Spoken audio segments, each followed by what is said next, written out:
Hello बच्चों आज की इस क्लास में हम शुरू करेंगे सर्कुलर मोशन पार्ट 2।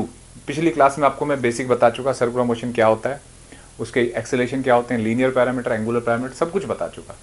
अगर आपको नहीं पता, नहीं पढ़ी आपने, तो पहले वो वीडियो देखना, तब इस वीडियो को पढ़ने का कुछ लाभ होगा। आज हम पढ़ेंगे सेंट्रीपिटल फोर्स, सेंट्रीफ्यूगल फोर्स और सर्कुलर मोशन की डायनामिक्स और मैकेनिक्स, पूरा बैंकिंग ऑफ रोड। आज पूरी कोशिश करेंगे कि आज की वीडियो में कंप्लीट हो जाए। ठीक है, बहुत लंबी हो सकती है शायद ये वीडियो, लेकिन पूरा करेंगे इस चैप्टर को।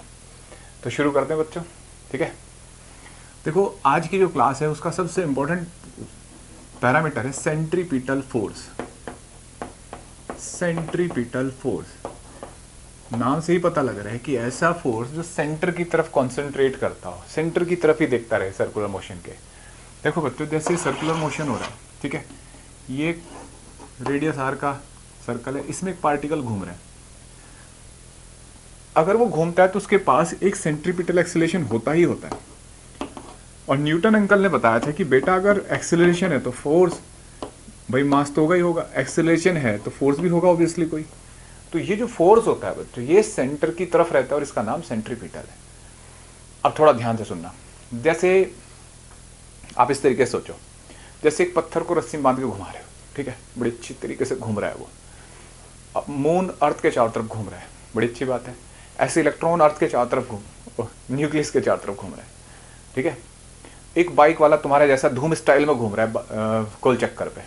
बच्चों इन चारों केस में मैं कुछ बदलना चाहता हूँ। जो पत्थर को रस्सी से बांध के घुमा रहे हो उसकी रस्सी काटना चाहता हूँ, तो पत्थर घूमता रहेगा ना, निकल लेगा, पत्थर टेंजेंशियली निकल लेगा, है ना। तो इसका मतलब सर्कुलर मोशन नहीं हो पाएगा पत्थर का। बिल्कुल ऐसे ही मून अर्थ के चारों तरफ घूम रहा है, अगर ग्रेविटेशनल फोर्स खत्म हो जाए तो मून घूम पाएगा नहीं। ऐसे इलेक्ट्रॉन न्यूक्लियस के चारों तरफ घूम रहा है, अगर कूलम फोर्स खत्म कर दूं मैं तो नहीं घूम पाएगा। वो बाइक वाला गोल चक्कर पे घूम रहा है, वहां जाके लुब्रिकेंट ऑयल डाल दो, ऐसा काम दोस्त ही करते हैं। तो अगर वो बाइक घुमा रहा है, लुब्रिकेंट ऑयल डाल दिया, तो क्या घूम पाएगी बाइक? नहीं। यानी कि आपने हर जगह एक फोर्स खत्म किया हर केस में, और उस फोर्स खत्म होते ही सर्कुलर मोशन खत्म हो गया। ये जो फोर्स है बच्चों, जो नेसेसिटी है सर्कुलर मोशन की, that is called centripetal.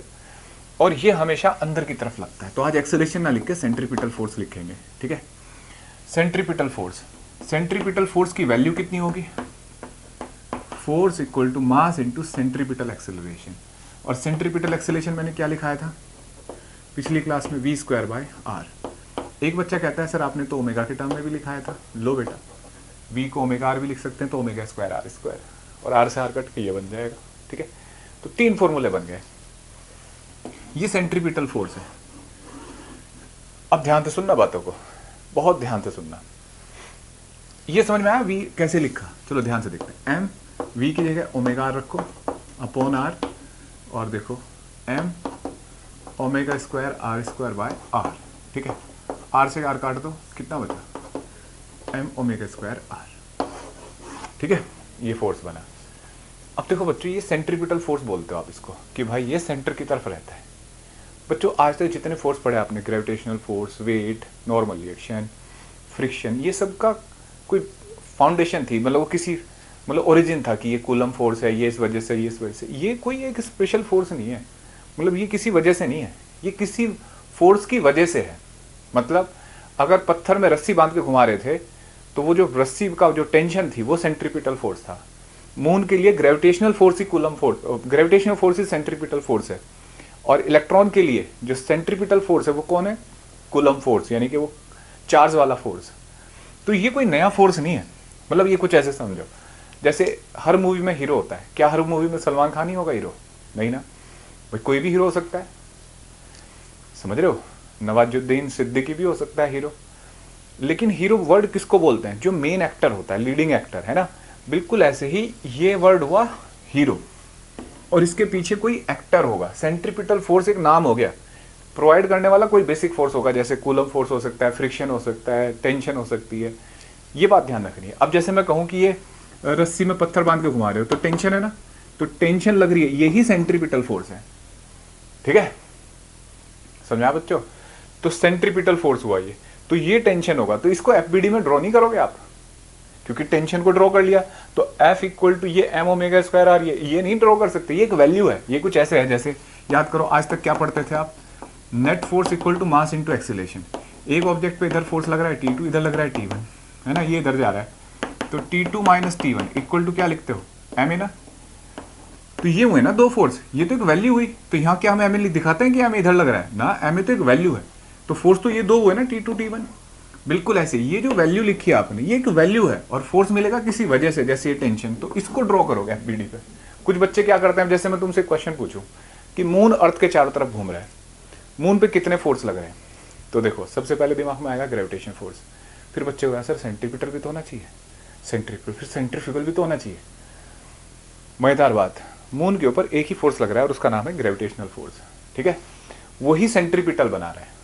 Sir समझ आया, सेंट्रीपिटल ही कौन है, ग्रेविटेशनल फोर्स, या ग्रेविटेशनल फोर्स की वजह से ही सेंट्रीपिटल है।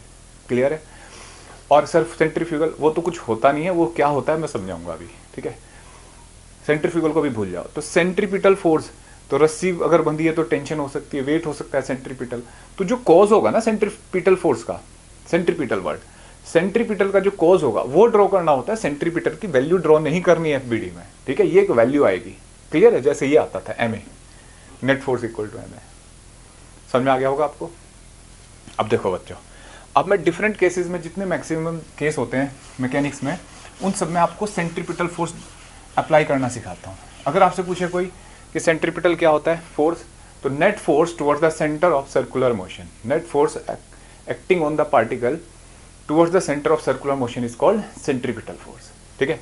इसको कैसे कैलकुलेट करते हैं, देखो अलग अलग केस में बताऊंगा। जैसे अगर कभी कोई पार्टिकल सर्कुलर मोशन में मूव कर रहा है, रस्सी बांध रखी है हमने उसमें, हॉरिजॉन्टल में घूम रहा है, हॉरिजॉन्टल प्लेन बहुत देखना है ध्यान से, कौन से प्लेन में घूम रहा है, तो ये मान लो मास m है और ये स्पीड v से घूम रहा है, तो ये, तो इस पर जो सेंट्रीपिटल फोर्स होगा बच्चों T, दैट इज टेंशन होगा बच्चों। अब देखो टेंशन ही है ना जो लगेगा, और रेडियस r, तो टेंशन ही क्या होगा, सेंट्रीपिटल फोर्स। हॉरिजॉन्टल में कहीं भी जाए टेंशन सेम रहेगी, सर इस पे mg भी लग रहा होगा, लगने दो, टेंशन सेंट्रीपिटल होगा। अगर यही सर वर्टिकल प्लेन में घूम रहा हो बच्चों, ठीक है, यहां बना देता हूं ऐसे रेडियस r में, तो जैसे आपने ये पत्थर ऐसे बांध रखा है, ठीक है, स्पीड v से जा रहा है, हर पॉइंट पे स्पीड अलग हो सकती है, तो यहाँ पे स्पीड मान लो v है, ठीक है, और यहाँ टेंशन t है, ये mg है, ठीक, इस टेंशन t है। देखो क्या बनेगा बच्चों, नेट ऊपर की तरफ force T A minus M G equal to M V A square by R, ठीक है। सोचो सेंटर की तरफ नेट फोर्स, भाई टी ऊपर लग रहा है एम जी नीचे, तो नेट फोर्स ऊपर की तरफ कितना हुआ, T A minus M G, that will M V square by R. Clear है। आपको लगेगा सर ये तो सीधा जा रहा है, तो ऊपर का फोर्स तो नीचे के बराबर, नहीं, उससे जस्ट अगले इंस्टेंट देखो, उससे अगले इंस्टेंट पे क्या हो गया बच्चे, मुड़ गया ना ऊपर की तरफ, तो इसका मतलब ऊपर की तरफ फोर्स लग रहा है। ये सोचना है कि भाई जब ऐसे कहीं ऐसे दिखता है कि सीधा जा रहा है पार्टिकल, ऊपर वाला फोर्स नीचे के बराबर हो जाता है, तब तो यहाँ क्यों नहीं हुआ, क्योंकि यहाँ थोड़ा आगे वाली इंस्टेंट भी देखो ना, ये उससे आगे जाके ऊपर की तरफ उठ गया, इसका मतलब वो जो फोर्स है नेट, वो उसको घुमा रहा है, डायरेक्शन बदल रहा है इसकी। क्लियर है। अब देखो दूसरा, वी बी, ये M G cos theta, T B, ठीक है, T B minus M G cos theta, ठीक है, समझ रहे हो बच्चों, बी पॉइंट है, तो एम जी ऐसे होगा, तो हमें इस लाइन में, सेंटर वाली लाइन में देखना होता है हमेशा फोर्स, तो कितना होगा, T B minus M G cos theta equal to M V B square by R, ठीक है। अब जैसे तुम यहां पहुंच गए, ये ऐसे जा रहा है, सी पॉइंट है, V C, tension T C, अब इस पे देखो एम जी तो वैसे हो जाएगा, एम जी का तो कोई कंपोनेंट ही नहीं आएगा इस लाइन में, लेकिन हमें तो इस लाइन से मतलब है, तो जो आएगा वही लेंगे, तो टेंशन आ रहा है, तो tension T C, T C बच्चों बता है क्या होती है टी सी, जब नहीं पढ़ते तो प्रिंसिपल ऑफिस में बुलाता है और पकड़ा देता है, टी सी है। अब देखो टी सी ऐसे आया, अब यहाँ पहुँच जाओ, सारे केस करके देख लो, इन्हीं में से होता है तुम्हारे पेपर ऊपर का कोई क्वेश्चन, जैसे ये, और यहाँ से एंगल थीटा ले लो, ठीक है, वही ये तो मैंने बच्चों तुम्हें थीटा बताया नहीं था, ये थीटा ऐसे ई एम जी और टेंशन ऐसे। ये फोर्स बनाने आते हैं, कैसे बना रहा हूँ मैं फटाफट? नहीं आते तो लॉज ऑफ मोशन की वीडियो है, देख लो बच्चों, पहली दूसरी वीडियो जिसमें बीडी सिखाए थे, छोटी सी वीडियो है, सब कुछ समझ में आ जाएगा। ये एंगल थीटा और ये इधर जा रहा है, तो देखो नेट फोर्स इधर की तरफ कितना आएगा, तो टी डी तो है ही, एम जी का इधर कंपोनेंट नहीं आएगा बच्चों, एम जी कॉस थीटा। तो नेट फोर्स जो सेंटर की तरफ है वो है tension plus M G cos theta equal to M V D square by R, और यहाँ पे सी। ठीक है, समझ आ गया बच्चों? अब देखो इसको यहाँ भेज देते हैं, सारे पॉइंट हो गए कवर। इस पे जो वेलोसिटी होगी कुछ तो होगी, वी ई मान लेते हैं। टेंशन ऐसे बनेगी, एम जी नीचे होगा, देखना नीचे की तरफ फोर्स कितना हुआ, तो ये देखो एम जी नीचे, टेंशन नीचे, तो देखो T E plus M G, ठीक है, M V E square by R. ठीक है, फोर्थ फिफ्थ, क्लियर है बच्चों? समझ में आया? अब देखो और केस देखते हैं। जैसे तो टेंशन था, रस्सी में बांध दिया। कई बार ऐसा होता है बच्चों, जैसे ये मतलब ऐसे दिखाएगा कि ये सर्कुलर ट्रैक है, ठीक, इसमें दिखा देता हूँ मैं ऐसे, जैसे ये है, ये ओ, और ये वीडियो में आ रहा है इसका बॉटम। हाँ देखो बच्चों, जैसे यहाँ पे एक बाइक है, कैसी बाइक है ये, और ये बाइकर है, तुम्हारे जैसा बच्चा है कोई, धूम स्टाइल में चला रहा है, और ये ठीक है, ऐसे लग रही है बाइक, तो कुछ बुरे हाल हो गए इसके। देखो देखो बैकग्राउंड में आ रही है ना आवाज़ बाइक की, हमने बाइक का नाम लिया, किसी ने बाइक चला दी धूम स्टाइल में। देखो बच्चों, इसे मान लेते हैं कि अब तो लग रही है थोड़ी बहुत, हैवी बनानी है तो लो भाई, ठीक है। अब यहाँ पे स्पीड v, इस पॉइंट का नाम a मान लेते हैं बच्चों। देखो ये सिलेंडर के अंदर है, जैसे बड़े से मौत के कुएं का नहीं होता गेम, ऐसे तुमने वीडियो में भी खेले होंगे, आजकल बच्चे वैसे तो नहीं खेलते, वीडियो में खेलते हैं भाई। तो ये नॉर्मल रिएक्शन लगेगा आज इस पर, भाई कोई चीज़ ऐसे रखी हुई है सरफेस पे तो नॉर्मल रिएक्शन लगेगा। साथ में यहाँ पे mg होगा और इसका रेडियस r है, ठीक है। मुझे बताओ बच्चों सेंट्रीपिटल कितना होगा, सेंट्रीपिटल फोर्स है, तो नेट फोर्स ऊपर की तरफ Na minus M G equal to M V A square by R, ठीक है। अब देखो B N B M G, ये थीटा, एम जी का इधर कंपोनेंट कितना होगा, एम जी कॉस थीटा, ठीक है। और स्पीड वी बी ऐसे लिख सकते हैं, तो ये आ जाएगा बच्चों N B minus M G cos theta equal to M B B square by R, ठीक है। समझ में आया बच्चों? देख लो एन बी इधर की तरफ, एम जी, ये एंगल थीटा दे रखा होगा वर्टिकल से, तो एम जी का कंपोनेंट इधर और नेट फोर्स अंदर की तरफ, तो N N B minus M G cos theta equal to M B B square by R, clear है? अब देखो ऐसे सोचो, ये बना लिया, ठीक है। मतलब इसी को बाइक को पूरी को क्या बनाओगे, यहाँ पहुँच गया, तो यहाँ इस पर नॉर्मल रिएक्शन होगा बच्चों, सी पॉइंट है एन सी, ठीक है। और देखो एम जी तो नीचे होगा, तो ये वी सी स्पीड, तो यहीं पे इसका जो नॉर्मल रिएक्शन होगा N C equal to M V C square by R. और कहीं ले जाओ इसको, चलो यहाँ ले जाते हैं, तो देखो यहाँ नॉर्मल, ये पॉइंट डी मान लेते हैं, पहले रस्सी थी बस, अब नॉर्मल रिएक्शन है, उतना ही अंतर है। तो देखो ये दोनों फोर्स सेंटर की तरफ आ रहे हैं, तो सेंट्रीपिटल बनाएंगे नहीं, इसको एन डी बोल देते हैं, N D plus M G equal to M V D square by R. ठीक है, समझ आ गया बच्चों, बड़ा इजी था। अब और केस देखते हैं।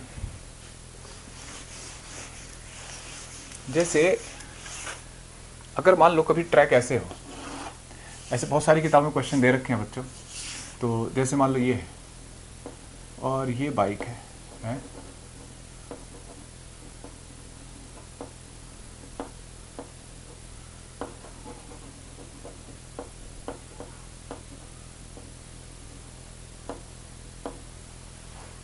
ये बाइक है, ठीक। एम ये हो जाएगा बच्चों M G V speed, normal reaction N, है ना। और इस पॉइंट पे normal reaction N A point मान लेते हैं, यहाँ पे स्पीड वी है। और अंदर अब देखो नेट फोर्स कितना हो जाएगा बच्चों, तो अंदर की तरफ जो फोर्स होगा वो होगा M G minus N A, होगा नहीं होगा, एम जी नीचे की तरफ एन ए ऊपर की तरफ, and that will be equal to M V A square by R. ठीक, देख लो बच्चों, एम जी नीचे की तरफ, नॉर्मल रिएक्शन ऊपर की तरफ, तो नेट सेंटर तो इधर है ना इसका, ये बनेगा। ठीक है, अच्छा अब मैं इसको यहाँ ले जाऊँ ऐसे किसी पत्थर को, ये एंगल थीटा, यहाँ की स्पीड मान लो इसकी वी बी हो गई, तो नॉर्मल रिएक्शन ऐसे जाएगा एम जी ऐसे, ये एंगल थीटा, तो इधर की तरफ एम जी कॉस थीटा। ठीक है, तो सेंटर की तरफ नेट फोर्स कितना है, M G cos theta minus N B equal to M V B square by R. Clear है, समझ आया बच्चों। इसका मतलब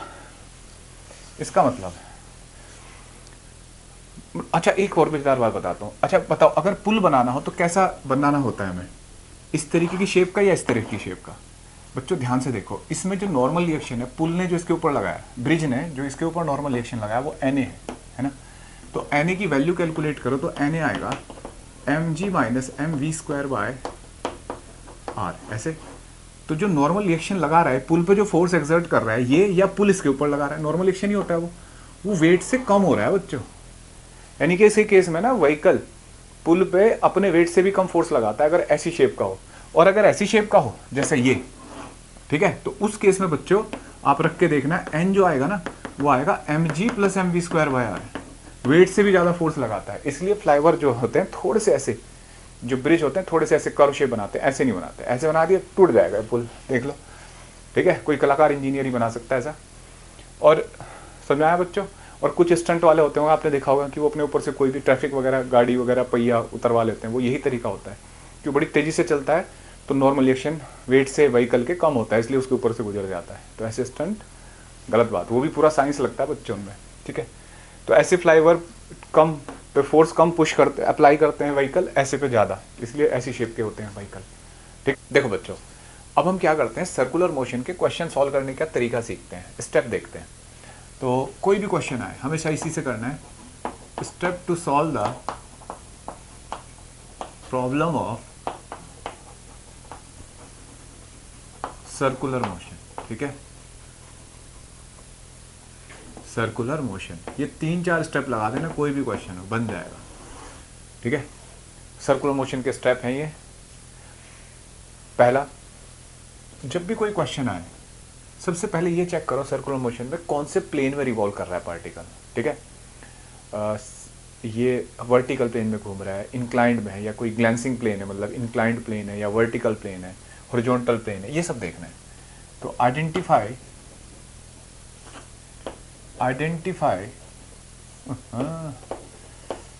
the plane of circular motion. ठीक है,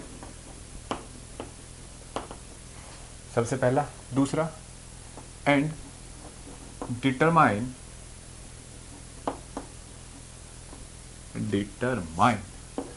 radius of circular motion, radius of circular motion. ठीक है, पहला काम।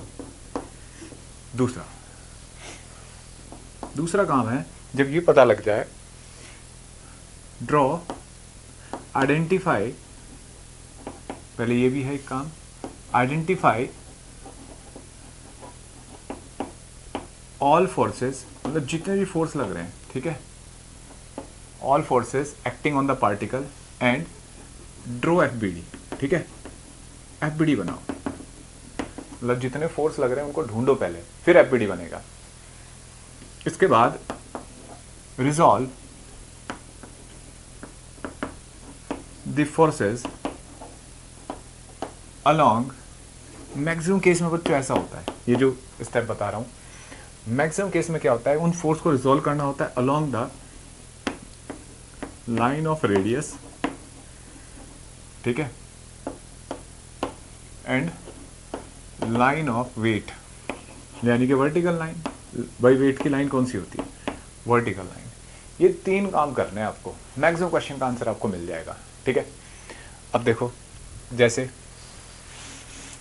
समझने की कोशिश करते हैं बच्चों।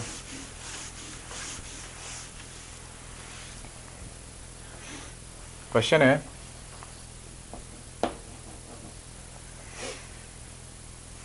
समझने की कोशिश करना बच्चों। जैसे कोई भी क्वेश्चन बेसिक से शुरू करते हैं, एकदम बिल्कुल सिंपल लेवल का क्वेश्चन।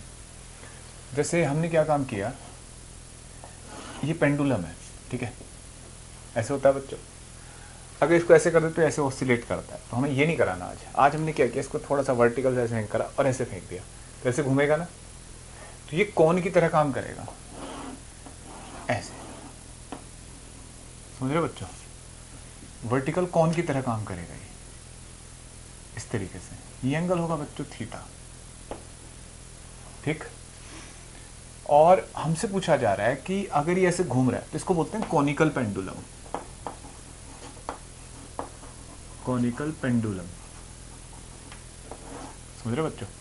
हमसे पूछा जा रहा है कि अगर ये घूम रहा है तो इसका मान लो मास m है, स्पीड v है, ठीक है, टेंजेंशियली घूमेगा ना ऐसे, तो स्पीड v है, लेंथ l है, इन सब में क्या रिलेशन है, ये पूछा जा रहा है।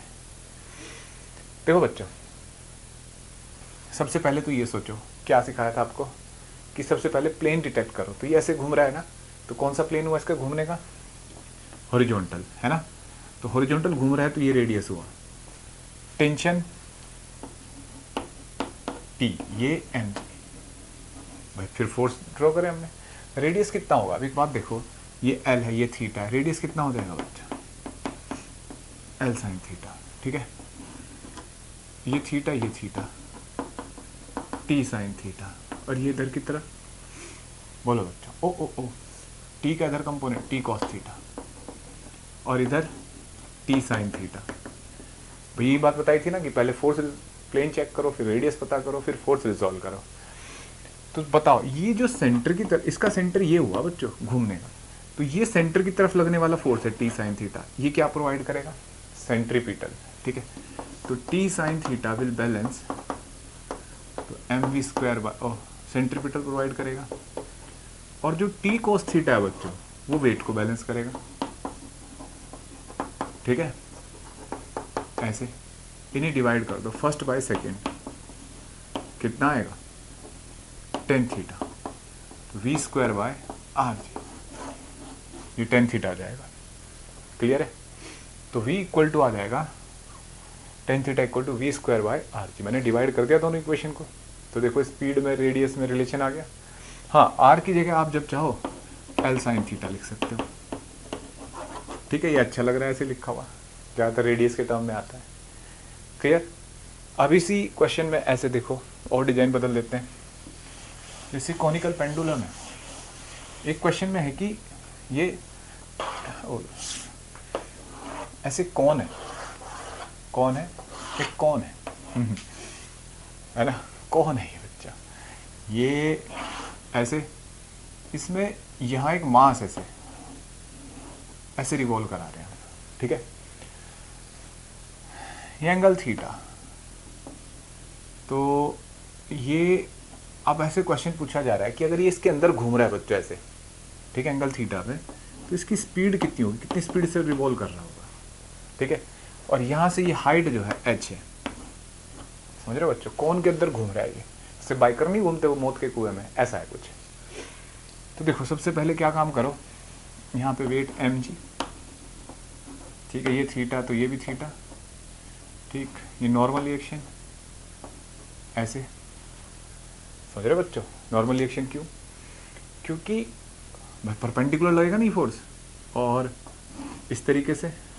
अब देखो, अगर ये थीटा है तो ये 90 माइनस थीटा है ना, ये थीटा होना चाहिए बच्चों, ये थीटा एंगल। समझ आ रहा है भाई? ऐसे भी देख सकते हो, ये थीटा तो ये भी थीटा, ये 90 माइनस थीटा, और ये पूरा 90 है तो ये थीटा, या ये 90 माइनस थीटा, ये 90 माइनस थीटा, तो ये थीटा बचेगा। कितने तरीके से देख लो। तो इसका जो एफ है, सबसे पहले तो इसका प्लेन देखो, तो ये प्लेन है, ये इसका रेडियस हुआ है ना, ये हाइट हुई, तो tan theta equal to R by H, तो R equal to H tan theta. ठीक है, R equal to H tan theta. अब समझो, एन का इधर जो कंपोनेंट होगा बच्चों ऊपर की तरफ, देखो एन साइन थीटा होगा नहीं भाई? आपको मैं एफबीडी अलग से बना के दिखाता हूँ। एन ऐसे, ये थीटा, ये एम जी, तो एन का इधर कंपोनेंट एन कॉस थीटा, और इधर एन साइन थीटा। ठीक है, तो सोचो ये क्या प्रोवाइड करेगा बच्चों? N cos theta, centripetal force M V square by R, और एन साइन थीटा क्या बैलेंस करेगा? बोलो बच्चों, एम जी। इन दो इक्वेशन आ गई, इनको डिवाइड करो, टेन थीटा बाय 1, तो सेकंड बाय फर्स्ट करो। ठीक है, ये क्या आ जाएगा? टेन थीटा, और जब इसको डिवाइड करोगे बच्चों, G by V square by R. ठीक है, अब देखो टेन थीटा की जगह आर बाई एच रख दो, यहाँ पे R by H, G by V square into R, R से आर कट गया, वी कितना आ जाएगा बच्चों बताओ? V square equal to under root G H. ये स्पीड आ गई। देखो सीधे स्पीड ना एंगल पे डिपेंड नहीं कर रही है, थीटा पे डिपेंड कर रही है ना? तो एक क्वेश्चन ये बन गया। आगे बढ़ते हैं बच्चों, नेक्स्ट। अब देखो कुछ ये बड़ा पेट सा क्वेश्चन है बच्चों। जैसे एक टेबल है, ठीक है, इस टेबल में ना ऐसे होल हो रखा है, ये ऐसे रखी हुई है, मान लो ये रखी हुई है, और इसमें से ना ऐसे एक ऑब्जेक्ट यहाँ रखा हुआ है टेबल पे, ऐसे घूम रहा है, और ये धागा ऐसे निकल के ऐसे, ये हर किताब में मिलेगा तुम्हें, तो मैं करा देता हूँ। ये मास एम नोट है, ये टेबल पे घूम रहा है बच्चों ऐसे ऐसे, ठीक है, ये मास एम। समझ में आ गया क्वेश्चन क्या है? क्वेश्चन है कि एक टेबल के ऊपर एक मास एम नोट रखा हुआ है, ठीक है, और एक रस्सी ऐसे गुजर के ऐसे यहाँ से पास हो रही है, इसमें नीचे हैंग कर रहा है, और ये ऊपर घूम रहा है किसी स्पीड से, मान लो ये स्पीड भी है, ठीक है।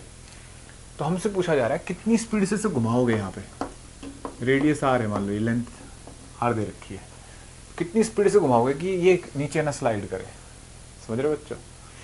ये क्वेश्चन पूछा जा रहा है। तो देखो एक बात सोचो, अगर इसको होल्ड रखना है, ये तो क्वेश्चन है कि स्पीड बताओ कि ये होल्ड में रहे, तो टेंशन और ये एम जी, इसके लिए टेंशन किसके बराबर होगी? एम जी के। और यहाँ पे भी एक टेंशन लगेगी रेडियस को, तो हमें पता ही है टेंशन बनाओ। वो टेंशन क्या प्रोवाइड करेगी बच्चों? हॉरिजॉन्टल में घूम रहा है ना, तो टेंशन ही तो सेंट्रीपिटल प्रोवाइड करेगी। तो टी क्या हो जाएगा? M nought V square by R. ठीक, दोनों इक्वेशन को इक्वेट कर दो, M G equal to M nought V square by R. ठीक है, वी इक्वल टू क्या हो जाएगा बच्चों? सोचो, M G R upon M nought. ठीक, समझ में आया बच्चों? सोचो, कोई डाउट है तो बोलो। तो इस तरीके से कैसा भी क्वेश्चन सर्कुलर मोशन का भी हम धीरे धीरे बढ़ रहे हैं सर्कुलर मोशन की तरफ। जैसे अब देखो एक क्वेश्चन और करते हैं। जैसे ये एक हेमिस्फेरिकल बाउल है, ठीक है, इसमें कंचा घूम रहा है बच्चों ऐसे, ठीक है, कंचा ऐसे रिवॉल्व कर रहा है। कंचा क्या होता है सर? ये एक स्फेयर है और ये छोटा सा स्फेयर, ये ऐसे घूम रहा है, ठीक है, रिवॉल्व कर रहा है। हमसे पूछा जा रहा है कि अगर ये स्पीड v से, बिल्कुल सेम पहले जैसा क्वेश्चन हुआ नहीं, उसमें क्या था, कोन के अंदर घूम रहा था, तो ये एंगल थीटा और स्पीड में क्या रिलेशन होगा? मास m दे रखा है, और स्फेयर का पूरे का रेडियस दे रखा है हेमिस्फेयर का आर, मतलब एक स्फेरिकल हेमिस्फेरिकल बाउल है, उसमें एक ऑब्जेक्ट घूम रहा है ऐसे कंचा, ठीक है, स्पीड v से। तो देखो सबसे पहले क्या पता करना है, प्लेन, जिस प्लेन में घूम रहा है, तो ये प्लेन हुआ, ठीक है, ये प्लेन हुआ, ये ऑब्जेक्ट हो, ये रेडियस है इसका, ये आर है। तो स्मॉल आर इक्वल टू, देखना ये वर्टिकल ट्रायंगल बनाना, मतलब right angle triangle, R equal to capital R sine theta. इतना तो समझ में आ गया। अब फिर क्या करेंगे, हम यहाँ फोर्स ड्रॉ करेंगे, तो इस पर नॉर्मल रिएक्शन बिल्कुल ओ से गुजरेगा, इस सेंटर से गुजरेगा। क्यों सर? क्योंकि नॉर्मल रिएक्शन हमेशा परपेंडिकुलर होता है, एम जी, ठीक है, ये थीटा है तो ये भी थीटा होगा, समझ रहे हो बच्चों? तो एन का इधर कंपोनेंट एन कॉस थीटा और इधर एन साइन थीटा, ठीक है। अब देखो एन कॉस थीटा किसको बैलेंस करेगा, बोलो बच्चों? एम जी, ठीक है, वेट के बराबर। और N sine theta equal to M V square by R, होगा नहीं? समझ रहे हो बच्चों? तो देखो यहां से ये second equation, tan theta V square by R G, V equal to under root R G tan theta. देख लो बच्चों, भाई एन का कॉस थीटा वेट को बैलेंस कर रहा है और N sine theta centripetal provide करेगा, है ना, दोनों को डिवाइड कर दो, तो tan theta equal to V square by R G, तो V equal to R G tan theta. Clear है बच्चों? समझ आ गया इतने क्वेश्चन से? तो सीबीएसई के लिए स्पेशल आपको पढ़ना है तो एक बहुत बढ़िया तरीका बताता हूँ बच्चों। इंडिया का जो नंबर 1 प्लेटफॉर्म है हमारा अनअकैडमी प्लस, अनअकैडमी का जो प्लस प्लेटफॉर्म है, आप उससे जुड़ सकते हो। मैं भी वहाँ पढ़ा रहा हूँ, सीबीएसई की जो हमारी 11th 12th की साइंस की क्लासेस होती हैं उसमें फिजिक्स पढ़ा रहा हूँ बच्चों में। और पहला क्वेश्चन है कि सर सीबीएसई की स्पेशल क्या खास बात है कि यार प्लस को ज्वाइन करें हम। भाई क्वेश्चन ये होता है ना कि सर क्यों ज्वाइन करें। बेटा देखो इन क्लासेस में ना, मतलब मैं मैक्सिमम जो पढ़ा रहा हूँ डिटेल में है, ये एडवांस है, नीट है, इन सब एग्जाम के हिसाब से पढ़ा रहा हूँ। लेकिन अगर आपको प्योर एकदम कोर सीबीएसई के लिए चाहिए तो आप अनअकैडमी के प्लस प्लेटफॉर्म पे जाओ, ठीक है। क्या फायदा होता है ये बताता हूँ। देखो एक तो सबसे पहले डेली प्रैक्टिस सेशन, हर क्लास के साथ असाइनमेंट मिलता है आपको, ठीक है, हर क्लास के साथ daily assignment, weekly mock test series मिलती है, समझे, फ्री बिल्कुल एकदम। इस प्लान को कर लेते हो तो इसमें सारे फीचर्स हैं। और लाइव क्विज, ठीक है, डेली लाइव क्विज होते हैं। आज का डाउट फीचर, मतलब आप कोई पढ़ा रहा हूं मैं और आपको कोई क्वेश्चन पूछना है तो आप क्वेश्चन अपलोड करो, साथ साथ मुझे मिलता रहता है, लाइव हम क्वेश्चन पूछते रहते हैं, टाइप भी कर सकते हो और अपलोड करके भी पूछ सकते हो, ठीक है, डायरेक्ट उसका फोटो भेज सकते हो। तो बहुत बढ़िया फीचर है इसके ऐप में। मतलब लगता ही नहीं है कि यार क्लासरूम में आप ऑफलाइन पढ़ रहे हो, बिल्कुल एकदम ऐसा लगता है कि रियल क्लास चल रही है। Daily MCQ test series, objective questions, ठीक है, बहुत ज़्यादा है। सब्जेक्टिव टेस्ट सीरीज, ये तो मुझे बहुत पसंद है ये फीचर। तो मतलब इसमें सब्जेक्टिव टेस्ट होते हैं आपके सीबीएसई लेवल के, और आप अपनी कॉपी अपलोड करते हो, फिर वो इवेल्युएट होकर आती है, आपको मार्क्स पता लगते हैं, पता लगता है गलती कहाँ है, जो कोई भी प्लेटफॉर्म नहीं कर रहा है ऐसा, ठीक है, जो इस प्लेटफॉर्म पे है। दूसरा, इसमें बहुत सारे कोर्स होते हैं बच्चों, क्रैश कोर्स है, ठीक है, और डिटेल्ड कोर्स है। डिटेल्ड कोर्स मतलब इसमें पूरा तसल्ली से पढ़ने का। क्रैश कोर्स है, जैसे हमने 12th के लिए भी 3 महीने का क्रैश कोर्स निकाला है, तो 3 महीने के क्रैश कोर्स में बच्चों हम पूरी फिजिक्स को तसल्ली से पढ़ेंगे, ठीक है, ये है। दूसरा, तो जैसे मिशन 100 चल रहा है अभी क्लास 12th के लिए, आप उसे ज्वाइन कर सकते हो, और इसमें नीचे लिंक डाल रखा है मैंने मिशन 100 का, वो देख सकते हो बच्चों आप। फिर प्राइस की बात करें तो देखो बच्चों, हम भाई इतनी क्वालिटी मिल रही है तो कुछ तो चार्ज होता ही होगा इसका। तो जैसे अगर आप 1 मंथ का ट्रायल लेना चाहते हो, ठीक है, ट्रायल तो क्या है, जैसे मैं यही पढ़ा रहा हूँ तो मैं ही वहाँ पढ़ा रहा हूँ सीबीएसई पे, लेकिन फिर भी अगर आपको लेना है तो 2700 पर मंथ का चार्ज है, जो बुरा नहीं है, क्योंकि अगर आप इसमें प्लस में जाते हो, अगर ये ले रहे हो तो इसका मतलब ये हो गया कि आप जो फिजिक्स केमिस्ट्री मैथ्स बायो, समझ रहे हो, जो 11th के सारे सब्जेक्ट आप सबको पढ़ सकते हो और सब टीचर्स हैं।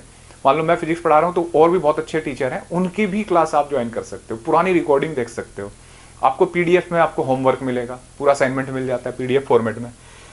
और अगर 6 महीने का ले तो देखो ये कितना पड़ जाता है, 1500। तो इवन अगर मान लो आप 11th क्लास में है तो 11th क्लास में बच्चों आपके पास 12th भी है, तो आपको बड़ा प्लान लेना चाहिए। जैसे 15 महीने का ले लिया आपने तो देखो 1080 रुपीज़ पर मंथ पड़ रहा है, ठीक है। और इसमें भी आपको फर्दर डिस्काउंट चाहिए तो एक रेफरल कोड होता है फैकल्टी का, उज्जवल K10 है मेरा ये, ठीक है, उज्जवल K10, आप इसे डाल दो तो आपको 10% इंस्टेंट डिस्काउंट मिल जाएगा। तो इसके लिए करना है कि आपको अनअकैडमी की लर्निंग ऐप उसको डाउनलोड करना है और उसके थ्रू आपको पेमेंट करना है, ठीक है। और जो कुछ और फ्री कोर्स हैं, आपको मेरी प्लस पे फ्री क्लासेस चाहिए तब भी आप ये कोड इस्तेमाल कर सकते हो, ठीक है बच्चों। तो बच्चों अब जो क्वेश्चन है वो साइकिल और गाड़ी जो सर्कुलर टर्न पे जाती हैं तो उसके क्वेश्चन करने जा रहे हैं हम, ठीक है। तो जैसे मान लो एक साइकिल है, मेरे हाथ में ये साइकिल है, ठीक है, ये साइकिल ही है, थोड़ा सा ठीक कर लेते हैं इसको, ये साइकिल है। और जब आप सीधे चल रहे हैं भाई, सीधे ट्रैक पे जा रहे हो तो सीधी साइकिल होती है, लेकिन जब आप मुड़ते हो तो साइकिल को ऐसे तिरछा करते हो ना, ये ऐसे मुड़ने के टाइम। तो क्वेश्चन है कि ऐसा क्यों करते हैं। देखो बच्चों, एक्चुअल में किताबों में इस टॉपिक में डाल रखा है, इस टॉपिक को, बेंडिंग ऑफ साइकिलिस्ट को। अदरवाइज ये रोटेटरी मोशन का क्वेश्चन होना चाहिए मेरे हिसाब से टॉपिक, लेकिन फिर अधूरा रह जाएगा चैप्टर, इसलिए मैं इसको यही समझा रहा हूँ। थोड़ा सा मान के चलूंगा कि आप जो मैं आपको बताऊंगा वो बात मान लेंगे अभी थोड़ी देर के लिए, फिर इसका रीजन आगे अगले चैप्टर में समझेंगे, ठीक है। क्या रीजन है ऐसा, इसका कुछ और चीज़ें हैं जो रोटेटरी से ही क्लियर होती है। जैसे मान लो ये मोड है, ठीक है, सर्कुलर ट्रैक है, और ये सर्कुलर ट्रैक ऐसे, मतलब सड़क है ऐसे सर्कुलर, ठीक है, और यहाँ साइकिल ऐसे पहुंची, ऐसे दिख रही है, ऐसे नहीं, ऐसे, ठीक है। ट्रैक हॉरिजॉन्टल होगा तो साइकिल मोड पे जाके ऐसे तिरछी हो जाएगी, तिरछी करनी पड़ेगी, हो नहीं जाएगी, है ना, ऐसे। तो मैं डायग्राम बनाने की कोशिश कर रहा हूँ, देखो सही कितना बन पाता है।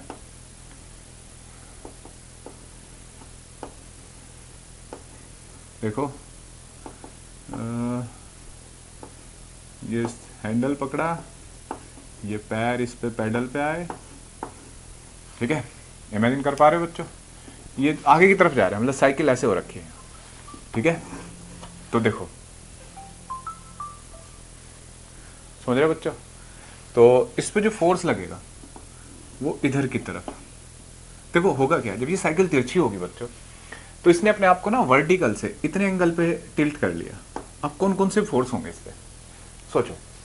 एक तो इस पर नॉर्मल रिएक्शन लगेगा, है ना, एक इस पर फ्रिक्शन लगेगा। सर फ्रिक्शन क्यों, देखो बच्चों, अगर ये साइकिल है तो ये तिरछी हो रही है तो इसकी टेंडेंसी इधर जाने की है, बाहर की तरफ। तेज चला रहे हो ऐसे तो साइकिल देखो हाथ पे कैसे फिसल रही है, बाहर की तरफ ना, तो फ्रिक्शन अंदर की तरफ। एक फ्रिक्शन साइकिल पे साइकिल के अलोंग होगा, जिधर वो जा रही है सामने की तरफ, वो फ्रिक्शन ही इसको आगे, समझ रहे हो, मतलब एक फ्रिक्शन होता है जो इधर की तरफ हम मानेंगे, अगर मान लो ये एक्सीलेट हो रही है, नहीं, टेंजेंट के अलोंग वाले फोर्स को हम नहीं देख रहे हैं, हम देख रहे हैं ये वाला जो साइड में की तरफ फ्रिक्शन लग रहा है। साइकिल ऐसे तिरछी हुई तो हाथ पे ऐसे फिसल ली, देखो, तो ये फ्रिक्शन इधर की तरफ जाएगा। यहाँ बच्चों एक लॉजिक होता है कि मान लो इस पूरे साइकिल प्लस आदमी की सेंटर ऑफ ग्रेविटी है, मान लो ये, तो जो रिजल्टेंट फोर्स है बच्चों वो इधर से जाना चाहिए। रिजल्टेंट फोर्स कितना होगा बताना। रिजल्टेंट फोर्स इस पे जो लग रहा है वो है √F² + N², ठीक है, ये कॉन्टैक्ट फोर्स हुआ, ये कॉमन सेंटर ऑफ ग्रेविटी से जाना चाहिए, ध्यान रखना। अब देखो फिर वही बात, अब इसका सेंटर यहाँ होगा, सर्कुलर मोशन का रेडियस R है, तो फ्रिक्शन क्या प्रोवाइड करेगा, बोलो बच्चों, सेंट्रीपिटल फोर्स, है ना। और नॉर्मल रिएक्शन क्या प्रोवाइड करेगा, mg, वेट को बैलेंस करेगा भाई, वर्टिकल में वेट है ना, यहाँ वेट लग रहा होगा इस पे, तो ये Nmg से बराबर हो गया, और ये फ्रिक्शन क्या प्रोवाइड करेगा, सेंट्रीपिटल। मानते हो बच्चों। अगर अब देखो, समझ रहे हो बच्चों, अगर आप ये देखो, अगर मैंने डिवाइड कर दूं तो F/N = V²/Rg, जो सबसे गौर करने वाली बात है, जिसका रीजन मैं अभी नहीं समझा सकता आपको, कि वो ये जो फोर्स होना चाहिए ना, कॉन्टैक्ट फोर्स, ये हमेशा सेंटर ऑफ ग्रेविटी से गुजरना चाहिए, सिस्टम की, साइकिल प्लस मैन की।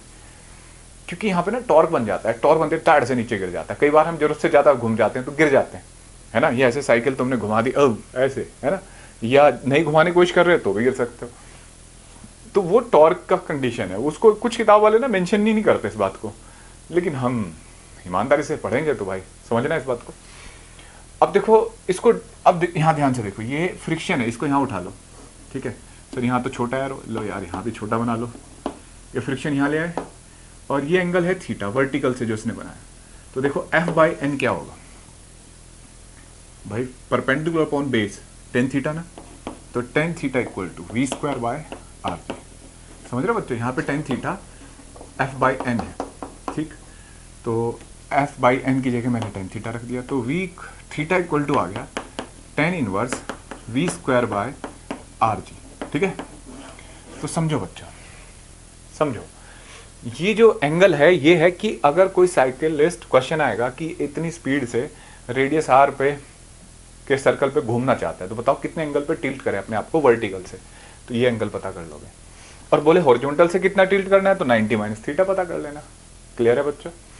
तो ये तरीका हुआ। ठीक है, बस ध्यान रखना कि जो रिजल्टेंट कॉन्टैक्ट फोर्स है वो हमेशा कॉमन सेंटर ऑफ ग्रेविटी से जाना चाहिए, सिस्टम प्लस साइकिल। ठीक है, इंसान मतलब साइकिलिस्ट प्लस साइकिल के सेंटर ऑफ ग्रेविटी से। तो इसलिए साइकिल तिरछी करनी पड़ती है। जैसे मोड़ पे गए तो ऐसे, जो बच्चे जब पहली बार शुरू करते हैं हम लोग साइकिल चलाना तो मोड़ नहीं पाते तो गिर जाते हैं, है ना? तो वो यही है। अगर अब इससे ज़्यादा स्पीड हुई तो क्या होगा? तो देखो, ज़्यादा स्पीड के लिए ज़्यादा फ्रिक्शन की रिक्वायरमेंट है, तो अगर फ्रिक्शन नहीं मिला तो सर्कुलर मोशन हो नहीं पाएगा, है ना? अगर रेडियस जितना कम होगा सेंट्रीपिटल फोर्स उतना ज़्यादा रिक्वायर होगा। तो छोटा मोड़ है अचानक, तो आपको क्या करना पड़ेगा बच्चों? अगर रेडियस ज़्यादा है तो स्पीड कम करनी पड़ेगी ताकि ये फ्रिक्शन जितनी सफिशिएंट है उतने से काम चल जाए। ठीक है, अगर स्पीड कम नहीं करना चाहते तो फ्रिक्शन ज़्यादा चाहिए। वहाँ पानी वानी पड़ा है, बर्फ पड़ी है तो भाई फिसल जाओगे। ठीक है बच्चों, अब एक बात सोचो, जैसे एक सर्कुलर ट्रैक है, ठीक है, इसको बोलते हैं, मतलब ये जो पढ़ना है हमें, अब जैसे अब तक तो साइकिल थी तो साइकिल को तो तिरछा कर दिया आपने। अगर बच्चों गाड़ी हो, जैसे फॉर एग्जांपल ये गाड़ी है, ठीक है, अब इस गाड़ी को थोड़ी ट्रैक पे आप तिरछा करोगे, हैं? भाई स्कूटर थोड़ा ही है, तो गाड़ी को कैसे मतलब ऐसे घुमाना है, तो यहाँ गाड़ी तिरछी नहीं हो सकती। तो पहले हम पढ़ने जा रहे हैं safe turn of a car on a level road. ठीक है, ठीक है, लेवल रोड मतलब हॉरिजॉन्टल रोड। ठीक, तो जैसे आप ऐसे समझो कि ट्रैक ऐसे है और गाड़ी मतलब ऐसे जा रही थी, सर्कुलर ट्रैक पे ऐसे पहुंची, तो इस तरीके से इसका फोटो देखना है हमें।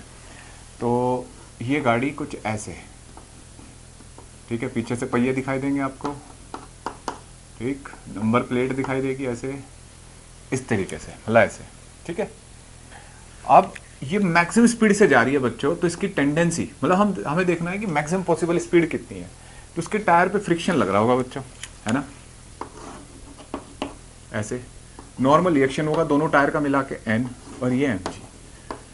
मान लो गाड़ी की स्पीड v है, सर ये टेंडेंसी फ्रिक्शन की दर क्यों है? गाड़ी ऐसे जाएगी तो टेंडेंसी बाहर जाने की होगी ऐसे।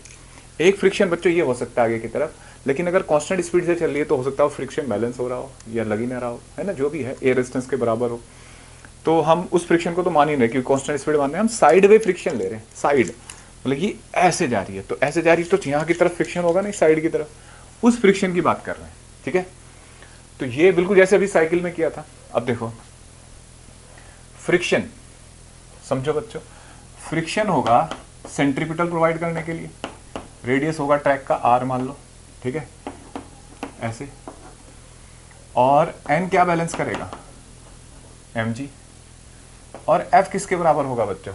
सोचो f किसके बराबर लिखेंगे? म्यू एन के। समझते बच्चों? और फ्रिक्शन म्यू एन नहीं होता।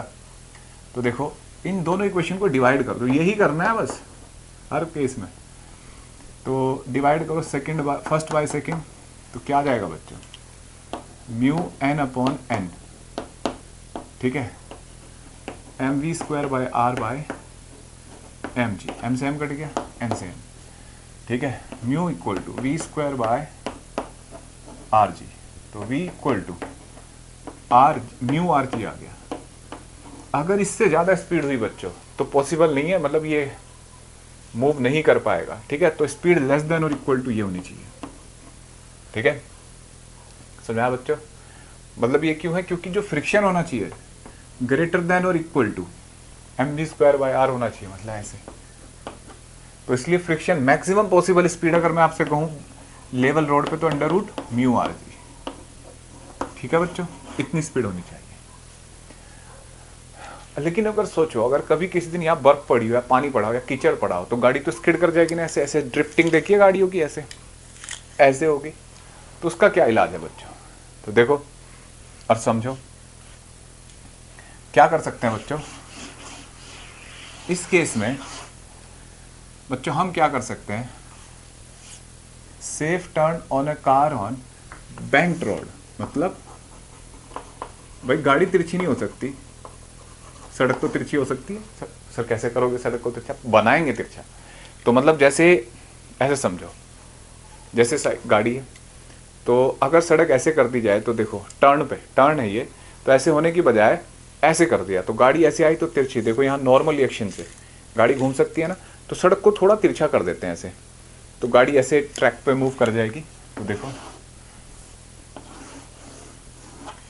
बच्चों समझना इस बात को, ये कुछ ऐसे है ट्रैक, मतलब ऐसे जैसे मतलब ये हाथ, ठीक है, और यहाँ गाड़ी ऐसे है देखो, तो गाड़ी ऐसे घूम जाएगी, ठीक है। तो जब गाड़ी इस ट्रैक पे, ये बैंकिंग एंगल है जो सड़क को बैंक किया। बैंक्ड रोड का मतलब क्या होता है बच्चों? मतलब बैंक्ड रोड का मतलब है कि मतलब किनारा बना दिया, तो किनारे को मतलब थोड़ा ऊपर उठा दिया। अब गाड़ी यहाँ है,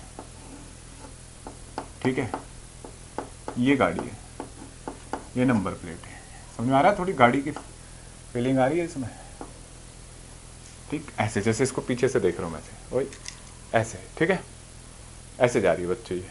तो जब ये गाड़ी बड़ी तेजी से जाएगी तो ऐसे नहीं होगा, ऐसे स्किड करने की टेंडेंसी नहीं होगी ऊपर की तरफ। तो यहाँ देखो, यहाँ नॉर्मल रिएक्शन, वेट mg और एंगल थीटा, ठीक है। और जो फ्रिक्शन होगा बच्चों, बताना जरा, आप मैक्सिमम पॉसिबल स्पीड से पता करने जा रहे हो कितनी स्पीड से घूम सकती है गाड़ी। तो उस टाइम गाड़ी की टेंडेंसी किधर होगी? अगर स्पीड बहुत ज़्यादा है तो टेंडेंसी, अगर गाड़ी की ज़्यादा स्पीड ज़्यादा है तो गाड़ी की टेंडेंसी नीचे की तरफ, ऊपर की तरफ स्किड करने की होगी, फ्रिक्शन नीचे लगेगा। दोनों नॉर्मल एक्शन इकट्ठे कर रखे हैं। अच्छा, एक ओवर टर्निंग ऑफ कार होता है, एक हम यहाँ कर रहे हैं स्किडिंग का पता। ओवर टर्निंग होता है गाड़ी ऐसे उलटना, ठीक है। जैसे गाड़ी अभी लेवल रोड पे जा रही थी तो ऐसे हो रही थी ना, तो ऐसे उलट सकती है, वो हम पढ़ेंगे रोटेटरी मोशन में। वो इस टॉपिक का क्वेश्चन नहीं है, कंसेप्ट नहीं है। तो देखो म्यू एन, ये एंगल थीटा, ठीक है, और ये थीटा है तो ये भी थीटा। तो एन का ऊपर की तरफ कंपोनेंट कितना होगा बच्चों? N cos theta. समझ रहे हो? पहले फ्रिक्शन समझ में आया? बहुत ज़्यादा स्पीड से जाए तो फ्रिक्शन ऐसे लगेगा बच्चों, मैं साफ साफ बना देता हूँ, यहाँ पे ऐसे इधर की तरफ टेंडेंसी, स्पीड बढ़ने की टेंडेंसी है ना, फ्रिक्शन में सब बताया था, टेंडेंसी से देखते हैं फ्रिक्शन। तो मैं इसका एफबीडी बनाता हूँ, ठीक है। तो एन कॉस थीटा ऊपर और एम जी नीचे, ठीक है। लेकिन म्यू एन का एक कंपोनेंट बच्चों देखना, अगर ये थीटा है तो म्यू एन साइन थीटा नीचे की तरफ आएगा ना, देख लो। म्यू एन ऐसे है भाई, इसका एक कंपोनेंट नीचे नहीं जाएगा ऐसे, और एक इधर जाएगा। सर इधर क्यों मान रहे हो आप कंपोनेंट? क्योंकि बच्चों इधर ही तो उसका सेंटर होगा, रेडियस के लॉन्ग भी तो लेते हैं ना फोर्स। तो म्यू एन कितना होगा? Cos theta. और एन का कौन सा कंपोनेंट इधर आएगा? देखो थीटा कॉस तो उधर चला गया, साइन थीटा इधर, एन साइन थीटा इधर। देखो ये दोनों फोर्स मिलकर सेंट्रीपिटल प्रोवाइड करेंगे, दोनों फोर्स सेंट्रीपिटल फोर्स प्रोवाइड करेंगे, ठीक है। म्यू एन कॉस थीटा क्या प्रोवाइड करेंगे? M V square by R, ठीक है। और ये फोर्स किसको बैलेंस करेगा बच्चों?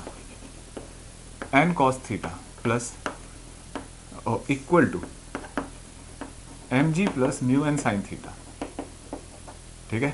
तो यहां N cos theta minus mu N sine theta equal to M G, ठीक है।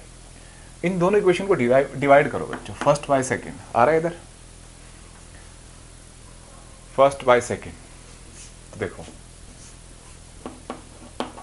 जैसे आप इसे डिवाइड करोगे तो N sine theta plus mu N cos theta upon N cos theta minus mu N sine theta equal to M V square by R upon M G, ठीक है। M से एम कट गया तो यह आ जाएगा बच्चों sine theta plus mu cos theta minus mu sine theta equal to V square by R V, ठीक है। एन कट गया बच्चों, तो यहां से जो स्पीड आई वो आई under root R G sine theta plus mu cos theta, ठीक है, upon cos theta minus mu sine theta. ध्यान से सुनना बच्चों, देखो cos theta minus mu sine theta, ये मैक्सिमम परमिसिबल स्पीड है। अगर आप इससे ज्यादा स्पीड करोगे तो क्या होगा, गाड़ी स्किड करेगी ऊपर की तरफ। ओवरटर्निंग, पलटना, टॉपलिंग, ये सब नहीं पढ़ा रहा हूं मैं अभी, स्किड करने की कंडीशन पढ़ा रहा हूं, ठीक है, वो रोटेटरी में देखेंगे। तो ये मैक्सिमम स्पीड आई, ठीक। इसके बाद बच्चों ये मैक्सिमम परमिसिबल स्पीड हुई। अब क्वेश्चन है कि सर ये तो मैक्सिमम परमिसिबल स्पीड हुई, अगर मान लो इस रोड पे फ्रिक्शन ना हो, ठीक है, if friction is not present, if only banking है ना, तो ओनली बैंकिंग होगा तो म्यू क्या हो जाएगा बच्चों, 0। तो मैक्सिमम परमिसिबल स्पीड देखो जरा क्या हो जाएगी, म्यू 0 करो, ये टर्म 0, ये term 0, sine upon cos R G tan theta, ठीक है। अब ध्यान से सुनना बच्चों इस बात को, जो ओनली बैंकिंग का केस होता है इसको बोलते हैं ऑप्टिमम स्पीड, ऑप्टिमम स्पीड, ठीक है। एक और बात समझो, अगर मान लो भाई तुम में से कोई इंजीनियर बना है और सिविल इंजीनियर बन गया और तुम्हें किसी सड़क का बैंक करना है, बैंकिंग करनी है, तो कितने एंगल पे बैंक करोगे। तो देखो समझना बात को, जैसे मान लो तुम्हें ना मैक्सिमम परमिसिबल स्पीड लिखनी है, वही आपने सड़क बना दी, ठेकेदार ने, मिस्त्री ने, और आपको, आप इंजीनियर है, आपको उस पर कैलकुलेशन करके लिखना है कि भाई कितनी परमिसिबल स्पीड से आप इस पर जा सकते हो। तो कौन सा फॉर्मूला इस्तेमाल करोगे, ये वाला या ये वाला। आपके दिमाग में हो सकता है ये चल रहा हो, बच्चों ये फॉर्मूला इस्तेमाल करेंगे। क्यों, मान लो आपने इससे कैलकुलेट कर दी मैक्सिमम परमिसिबल स्पीड, तो इसमें तो फ्रिक्शन है, और मान लो वहाँ पानी पड़ा हुआ है, कीचड़ पड़ा है, किस दिन फ्रिक्शन गायब हो गया, बैंकिंग तो गायब नहीं होगी ना अगर ठीक ठाक सड़क बनाई है तुमने बिना करप्शन के, तो बैंकिंग तो है, तो इसका मतलब बैंकिंग उसको, गाड़ी को प्रोवाइड करेगी सेंट्रीपिटल, फ्रिक्शन का गारंटी नहीं है। तो बैंकिंग के हिसाब से ये स्पीड आपको बोलते हैं ऑप्टिमम स्पीड, ये ना ज़्यादा है ना कम है, हमेशा इस स्पीड से हम कैलकुलेट करते हैं। तो इस कंडीशन में बोलते हैं speed without wear and tear of tyre, without wear and tear of tyre मतलब क्या है, अगर मान लो फ्रिक्शन है भी, मान लो फ्रिक्शन भी है और ऑप्टिमम स्पीड में आपसे पूछूं तो भी यही है, इसका मतलब कि गाड़ी की टेंडेंसी नहीं है स्लिप करने की, ना ऊपर ना नीचे। तो जब गाड़ी की टेंडेंसी नहीं होगी स्लिप करने की, आप ऐसी स्पीड से लेके जा रहे हो कि उसकी स्लिप करने की टेंडेंसी नहीं है, नॉर्मल रिएक्शन से ही आपको सफिशिएंट सेंट्रीपिटल फोर्स मिल गया ना, तो ना ऊपर जा रहा है ना नीचे, तो फ्रिक्शन काम ही नहीं करेगा, फ्रिक्शन की जरूरत ही नहीं पड़ी। होता है ना, जैसे गाड़ी ऐसे खड़ी है तो फ्रिक्शन रफ होते हुए भी फ्रिक्शन की जरूरत नहीं, क्योंकि टेंडेंसी नहीं है। तो टेंडेंसी अगर नहीं है तो ये स्पीड काम करेगी। तो इसमें टायर वियर एंड टेयर मतलब जब ऐसे ड्रिफ्टिंग होती है ना, तो टायर फट जाते हैं, टूट जाते हैं, फ्रिक्शन काट देता है उनको। आपने देखा होगा हाईवे पे, ये 2-3 एक्सप्रेस वे पे एक्सीडेंट होते हैं, तो गाड़ी ऐसे जूम जूम चला रहे होते हैं, तो साइड का जो फ्रिक्शन होता है टायर को खोल देता है, समझ रहे हो। तो यहाँ wear and tear of tyre का मतलब है कि ऑप्टिमम स्पीड आप फ्रिक्शन का यूज नहीं कर रहे हैं, फ्रिक्शन है भी तो भी नहीं यूज हो रहा है, और ना हो तो भी कोई दिक्कत नहीं, हमने यूज ही नहीं करा उसका, ये ऑप्टिमम स्पीड है। एक स्पीड इसका मतलब मिनिमम भी होगी सर, एक मिनिमम स्पीड। अब जैसे मेरे ऐसा थका हुआ ड्राइवर है, जब पहाड़ों पर जाता है तो मैं डर डर के ना बहुत स्लो चलाता हूँ गाड़ी, और मान लो बर्फ पड़ी हो, तो बर्फ पड़ी हो और फ्रिक्शन कम हो गया, और मैंने टर्न पे मान लो 20 की स्पीड से चल सकते हैं, मैं 5 की स्पीड से चल रहा हूँ, तो गाड़ी ऐसे ट्रैक पे देखना जैसे ये है, तो अगर मैं इसको बहुत स्लो चला रहा हूँ तो ऐसे फिसल नहीं सकती नीचे की तरफ, ऐसे फिसल सकती है ना चलते चलते, है ना। तो उस केस में टेंडेंसी क्या हो जाएगी, नीचे। तो फ्रिक्शन किधर काम करेगा, ऊपर की तरफ। भाई एक मिनिमम स्पीड भी तो होती होगी, तो अगर मैं मिनिमम की बात करूं तो मिनिमम स्पीड के केस में बच्चों जो प्लस है इसका माइनस कर दो और माइनस का प्लस कर दो, are G sine theta minus mu cos theta upon cos theta plus mu sine theta, ठीक है, cos theta plus mu sine theta. Clear है बच्चों। तो ये मिनिमम स्पीड है। अगर इससे कम स्पीड से चलाए तो गाड़ी किधर की तरफ स्किड करती है, नीचे की तरफ, तो फ्रिक्शन ऊपर लग जाता है। ये बात पड़ी थी ना फ्रिक्शन चैप्टर में कि जब फ्रिक्शन डायरेक्शन बदलता है तो साइन रिप्लेस कर देते हैं, म्यू को माइनस म्यू से रिप्लेस कर देंगे। तो इससे कम स्पीड से चलोगे तो नीचे स्किड करेगी, इससे ज्यादा स्पीड से चलोगे तो ऊपर की तरफ स्किड करेगी, और इस स्पीड से चलोगे तो केवल बैंकिंग यूज हो रही है, फ्रिक्शन का कोई काम नहीं है, सेफेस्ट स्पीड है, इससे चलना चाहिए, ना गाड़ी की टेंडेंसी इधर ना उधर, ठीक है। अब मैं तुम्हें यहाँ न्यूमेरिकल बताता हूँ, जैसे कुछ बुक्स में क्वेश्चन है, अगर मैं ऐसे लिखूँ एक रफ इंक्लाइंड प्लेन है, it is banked for 20 kilometre per hour, it is banked for 20 kilometre per hour, बताओ कौन सी स्पीड दे रखी है, ये वाला या ये वाला। रफ इंक्लाइंड प्लेन है, बैंकिंग रोड है, मतलब a rough inclined banking road have maximum नहीं हैव दोबारा, a rough banking road made for 20 kilometre per hour permissible speed. तो पता कौन सी स्पीड है? ये वाली। ठीक है, यहां से आप एंगल पता कर सकते हो। ये वाली नहीं है क्योंकि इसमें तो फ्रिक्शन भी इस्तेमाल हो रहा है, तो ये बात ध्यान रखनी है। ठीक है, समझ आ गया बच्चों? तो ये 3 स्पीड पता करिए, ऑप्टिमम और ये। अगर मान लो अब जैसे फ्रिक्शन 0 हो गया है ना, तो ये अगर आप इसमें बैंकिंग 0 कर दो, मतलब इस सरफेस को करते करते ऐसे हॉरिजॉन्टल कर दो, तो थीटा 0 रख के देखो, देखो क्या आएगा, थीटा 0 साइन 0 0, कॉस 0 क्या हो जाएगा 1, और ये भी 0 हो जाएगा। तो देखो कितनी स्पीड आएगी उस केस में, मैक्सिमम परमिसिबल स्पीड क्या हो जाएगी थीटा 0 करने पे? ओ साइन थीटा था नहीं 0, यहाँ कर देते हैं थीटा 0 0 म्यू, है ना, और ये पूरा तो 0 ही हो जाएगा, है ना। तो क्या आ जाएगा maximum permissible speed under root mu R G, ये मैक्सिमम परमिसिबल स्पीड आ गई। ठीक है बच्चों, तो ये तो पहले ही पढ़ी थी हमने इंक्लाइंड प्लेन पे, है ना। अब बच्चों लास्ट में देखो, अब ये सारे केस मैंने आपको बता दिए। ठीक है, अब न्यूमेरिकल कर सकते हो आप किसी बुक से, इसमें न्यूमेरिकल नहीं कराऊंगा मैं। देखो जैसे एरोप्लेन है, एरोप्लेन हवा में उड़ रहा है, तो जब वो मुड़ता है तो ऐसे हो जाता है टिल्ट। ठीक है, तो वो भी टिल्ट होता है साइकिल की तरह। तो पूछा जाए कितने एंगल पे, तो बेसिक बुक्स में क्वेश्चन है, तो एरोप्लेन ऐसे जा रहा होगा ना, समझ रहे हो बच्चों, ऐसे और ऐसे कुछ ऐसे होगा। तो यहाँ ये हॉरिजॉन्टल से ऐसे टिल्ट हो गया, हॉरिजॉन्टल से नीचे की तरह ऐसे थीटा। तो एरोप्लेन का अगर क्वेश्चन आता है तो आप क्या करोगे, नॉर्मल रिएक्शन एयर का। अच्छा, उसको घूमने के लिए कौन फोर्स प्रोवाइड करता है? तो एयर का प्रेशर। ऐसे जा रहा है, ऐसे हो गया तिरछा, तो एयर का जो एटमॉस्फेरिक प्रेशर है वो उसको दबाता है और नॉर्मल रिएक्शन प्रोवाइड करता है इधर की तरफ। फोर्स लिख देता हूँ मैं इसको, नॉर्मल रिएक्शन ना लिख के mg, और वो मान लो इस गोल चक्कर में घूमेगा। समझ में आ रहा है डायग्राम कैसे घुमा ये एरोप्लेन? ऐसे जा रहा था, यहाँ वाला फोटो है ये।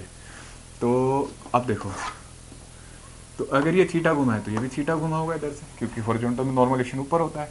तो एफ कॉस थीटा mg को बैलेंस करेगा, और एफ साइन थीटा बिल्कुल साइक्लिस्ट की तरह हो गया, F sine theta equal to mv square by R radius होगा, और F cos theta mg divide कर दो tan theta equal to V square by R G. ठीक है बच्चों, तो ये अपने टेन थीटा पता कर लिया, कितने एंगल पे वो अपने आप को हॉरिजॉन्टल से कितने एंगल पे टिल्ट करेगा। वर्टिकल से देखना है, एक बार चेक कर लेते हैं कुछ गलत तो नहीं करा। ये थीटा, ये 90 माइनस थीटा, हाँ ये थीटा। ठीक है बच्चों, तो हॉरिजॉन्टल से कितना इंक्लाइंड हुआ है ये तो फोर्स हुआ, ये वाला हुआ ना हॉरिजॉन्टल से इंक्लिनेशन। बिल्कुल ऐसे ही ट्रेन के लिए आता है कि ट्रेन के ट्रैक को भी ऐसे हम तिरछा कर देते हैं ऐसे। ठीक है बच्चों, थीटा ऐसे, तो ट्रेन ऐसे चलती है ना, ट्रेन का इंजन ऐसे, बिल्कुल वही नॉर्मल रिएक्शन ऐसे, सेम बिल्कुल ऐसे ही क्वेश्चन ये वाला। ठीक है, ये नॉर्मल रिएक्शन आप लिखोगे ऐसे कि कितना एंगल पे इंक्लाइन करना चाहिए पटरियों को।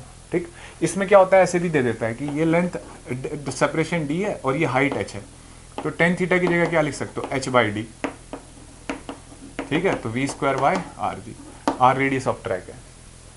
तो इस तरह का कोई क्वेश्चन कर लो आप, बस टर्निंग का क्वेश्चन नहीं करना कि ऐसे कोई गाड़ी जा रही है वो ओवर टर्न हो जाती है, ऐसे पलट जाती है बाहर की तरफ, तो उसको हम पढ़ेंगे रोटेटरी मोशन में। अब बच्चों इस चैप्टर में क्या बचा है, इस चैप्टर में बचा है बच्चों सेंट्रीफ्यूगल फोर्स। तो अगली क्लास में हम सेंट्रीफ्यूगल पढ़ेंगे, स्पेशली उसको पढ़ेंगे क्योंकि इसमें ना बहुत भरम है लोगों को, बहुत गलत फहमियाँ हैं, तो वो गलत फहमियाँ मिटाएंगे। और अब आप किसी भी किताब के क्वेश्चन कर सकते हो, सेंट्रीफ्यूगल की वजह से कोई क्वेश्चन नहीं रुक सकता आपका। एक चीज़ है जो आप शायद ढूंढ रहे हो कि सर ने ये नहीं पढ़ा है, जैसे एंगुलर वेलोसिटी की इक्वेशन ये वाले, omega square omega naught square plus 2 omega 2 alpha theta, ये सब नहीं पढ़ाऊंगा बच्चों इस चैप्टर में, ये पढ़ाऊंगा मैं रोटेटरी मोशन में। ठीक है, तो अब आप तसल्ली से पढ़िए, आपको समझ में आ रहा होगा कि सारी चीज़ें डिटेल में पढ़ाई जा रही हैं। कोई चीज़ आप ये नहीं कह सकते कि छुड़वाई है सर ने, भाई जितनी कोई वीडियो देखें ना देखें मेरी, लेकिन मैं जितना पढ़ा रहा हूँ पूरा डिटेल में। ठीक है, बाय बच्चों।